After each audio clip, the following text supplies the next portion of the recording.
the Nike Vomero series, a shoe that seems to have been forgotten a few times by Nike and not really relevant anymore, especially on paper given the more extensive Nike running line in 2023. But with the Vomero 17, Nike has updated this shoe to be a very relevant option for some types of runners.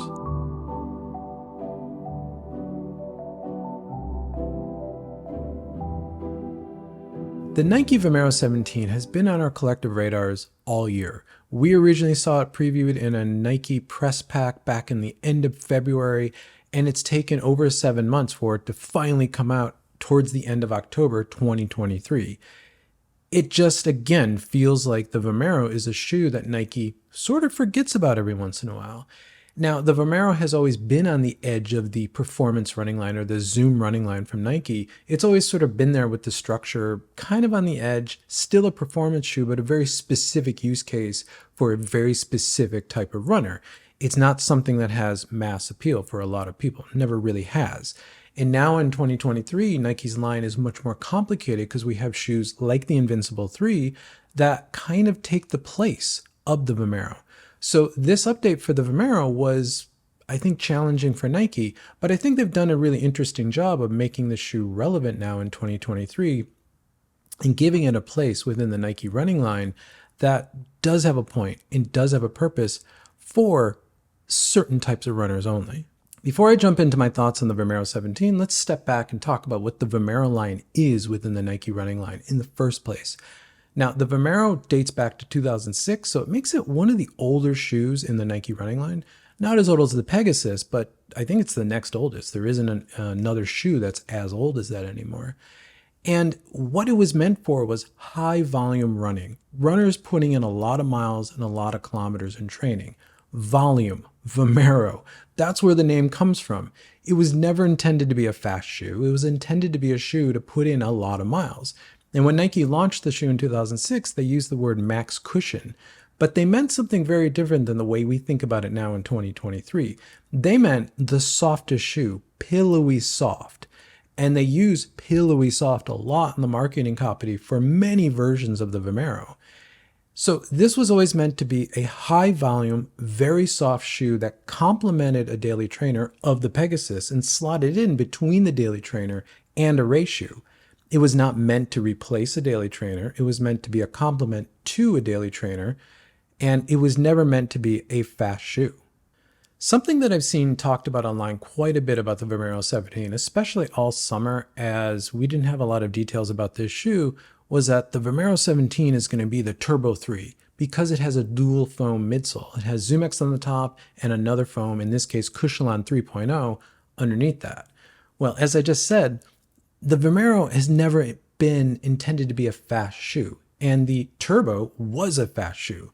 So if you look at the difference between the Turbo and the Vomero 17, it's pretty glaringly obvious. If you look at the construction of the Turbo, it's about a 50-50 split between ZoomX and the carrier foam, which is React in that case, and it was a very lightweight shoe meant for fast running. It could do a lot more, but its design purpose was for fast running.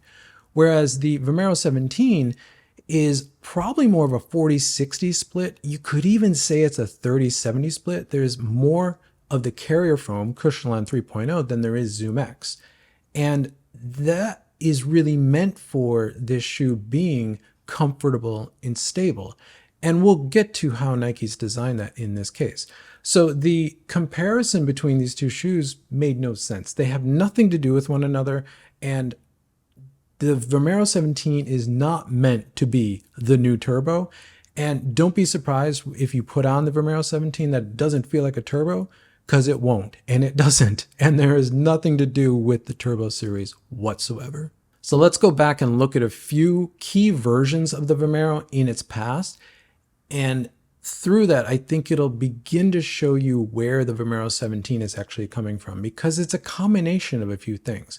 So if we go back to 2010, and this is the Vomero 5, this is not the first Vomero, but the version 1 through version 5 honestly don't look that different. There's some subtle aesthetic differences, but they all kind of look like this. They all kind of perform this way. And the Vomero 5 was one of the more popular ones, which is why Nike's re-released it in 2023 as a lifestyle shoe. There's a few other reasons for that, but it's still a very popular shoe. Now, this shoe was, you look at it and it looks like a mid 2000s, running shoe. But at the time, when we had lower stack pegs, we had Lunarlon, we had Phylon shoes, the race shoe was a streak. This was a big, soft, cushy, bouncy shoe. And, I think a lot of people remember it as that ran in it, 13 years ago.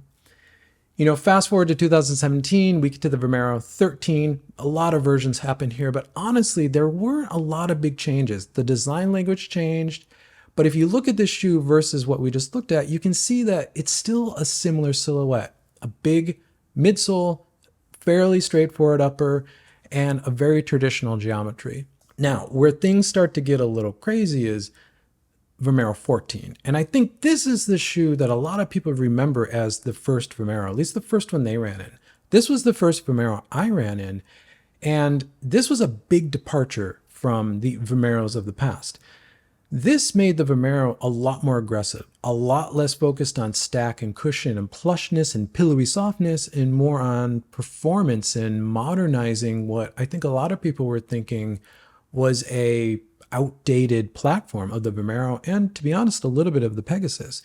Because remember, the Vomero 13, 2018, the Peg 35 was the Pegasus at the time. I know a lot of people look back fondly on the Peg 35 and 36, but they were sort of at the end of that tech track for where the Peg was going, because there was a massive shift from the 37 onward. And in hindsight, I think some of that shift actually happened in the Vomero 14, because we get a very different midsole, we get a much more aggressive geometry, and this was actually the first shoe that was all React outside of the Epic React series. So the Vomero got React before the Pegasus did, and I think that's why a lot of people remember this specific model, and they compare it back to the Pegasus, and they think of the Vomero as a plush or a premium Pegasus, when it never was intended to be that. So then fast forward a few more years, and you can see Nike doesn't always update this shoe on a regular basis.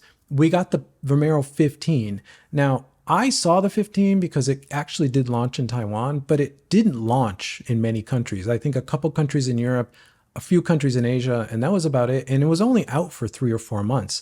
It was not a wide release shoe, and it had a very strange release. And we quickly got the Vomero 16, which was really just an upper change on this shoe, about a year later, and then this got global release. Now, the Vomero 16 was a massive change from both the lineage of the Vomero, but also the Vomero 14. Nike just went a totally different direction with this, because now the midsole on this shoe had a core of ZoomX, but it still had the Zoom Air unit, and then had SRR2 foam around it as a carrier foam, which just made a very complicated midsole that was just very clunky, and it just never really performed. Also, the upper, specifically on the 16, was overly padded, overly plush. This shoe was bordering on a lifestyle shoe more than anything. It wasn't really a performance shoe anymore. Again, I think a lot of people look at this shoe nostalgically thinking, oh, this is really the best premium peg, but this had nothing to do with the Pegasus, because remember, the peg that was out at this time was the 37, 38. Those were the ultra aggressive pegs. And by this time, we also had the Infinity series, we had the Invincible series. This shoe just didn't really have a place anymore. It just felt like a relic of the past.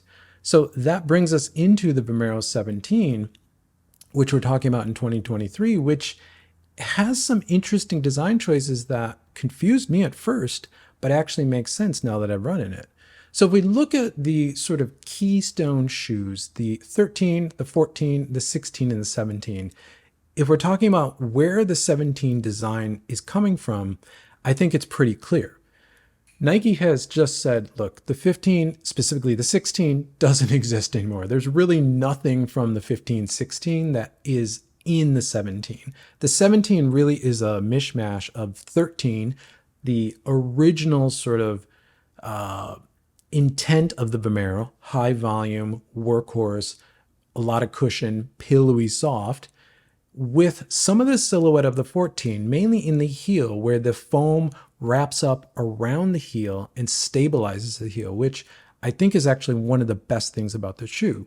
Plus the heel bevel and some of the toe rocker is also very reminiscent of the 14. So we can look at the 17 as really a mishmash of where the Vomero always has been and its legacy up to the 13, with some of those design tweaks from the 14, but they've stepped back the aggressiveness. This is no longer a shoe that's competing with the Pegasus. This is a shoe that is complementing the Pegasus for, again, a very specific type of runner. So what do we actually have here in the Vomero 17? Well, we have 39 mil of foam in the heel, 29 mil of foam in the forefoot, giving you a 10 mil drop.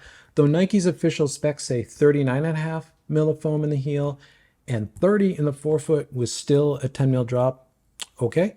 It comes in at 286 grams or 10.1 ounces for the standard men's size 9 reference size that's used everywhere, which makes it lighter than the Invincible 3, but heavier than the Peg, which is right where it should be because it slots in very nicely between those two shoes. Now, we have a mix of foams in here, so this sort of cream colored foam that you see here with the black band, that's ZoomX foam. Yes, the same ZoomX that you see in the Vaporfly, the Streakfly, the Alphafly. That's Nike's premium racing foam. And then this gray foam is actually Cushlon 3.0. Cushlon, not React. Now, when I first saw this shoe in the press packet that came out in February, I was very confused as to why this shoe was Cushlon and not React, because Cushlon is a very old foam. It's been around for at least 15 years, probably longer. And I was really confused as to why they were using it in this shoe. However, when I put it on to run and I went out for that first run, it was very clear why this shoe is actually Cushlon and not React. And what do I mean by that? Well, this is where why Nike used Cushlon for this shoe, I think, becomes crystal clear. This shoe, as you can see, is a somewhat traditional geometry. I don't think it's quite as traditional as the Pegasus. There is a little bit more toe rocker and there's considerably more heel bevel in this shoe. In fact, the heel bevel sort of comes into the heel, which probably makes this a really good heel striker's shoe. But me, as a forefoot striker, I'm using the forefoot of this shoe. Now, where the Cushlon, I think, really sets this shoe apart from the much more nimble Pegasus and the much more rolly, bouncy, rockered Invincible is that this Cushlon foam is underneath the ZoomX foam. So the ZoomX foam in this shoe is really for step and feel. When you put your foot into this shoe, it's very plush, it's very comfortable, it's very soft. When you run in this shoe, the ZoomX really, I think, is there to cushion, to be that pillowy soft thing that Nike has always said the Vomero is, because the ZoomX in this shoe is very soft and you feel it underfoot. It's directly underfoot. So when you land, you feel that, quintessential ZoomX sink, your foot sinking into it, though not super deep because the foam in here this isn't a full ZoomX midsole like the Invincible, but you definitely feel that pillowy softness.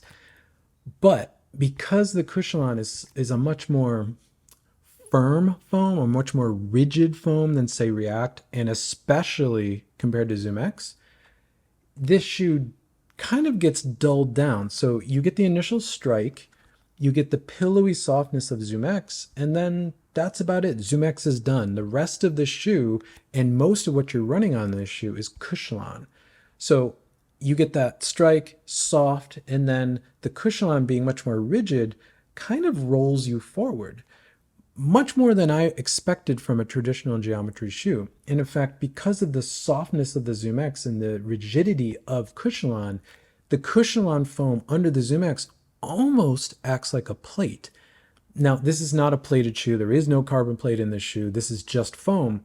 But since the Cushlon is so much firmer and so much more rigid, this shoe gives you a little pop.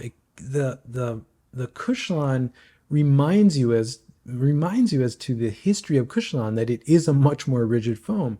So you land, you get the softness, and then this rolls you forward, and it almost gives you a bit of a roll forward like a plated shoe, maybe a nylon plated shoe would. It's very subtle, but but it's there, and it distinguishes the feel of this shoe from the Pegasus or the Invincible. Going over the upper on this shoe, it's an okay upper. I think it's actually the weakest part of the shoe. And it's not to say that the upper is bad on this shoe. It's not. It's a decent upper, but Nike has had some exceptional uppers this season. Mainly the Pegasus 40, which I think is one of the best uppers Nike has done in some time. Being the lockdown is great, the forefoot feels great. This isn't the Pegasus 40 upper. I also think the Invincible 3 upper is quite good. I know people had some problems with it, but I didn't. I think it's a great upper. This is not that upper. And again, the Vaporfly 3 I think is an exceptional upper. I know people have had problems with that one too. I haven't. I think it's a great upper. This upper does the job. It is very soft. It's not overly cushioned. There's no friction points in the shoe. So you slip your foot in, there's nothing that's poking the shoe. There's no sort of pressure points. We've got a very traditional Nike heel on this shoe, so there should not be any heel issues or heel lift issues on this shoe like the Invincible had. The one sort of criticism that I really do have about the upper is that the tongue is a little too narrow. So when you lace it up, the edge of the tongue sort of will pop up over the lace area of the shoe. Doesn't really cause a problem, but it's a little bit annoying. So overall, I think the upper is fine. It does the job.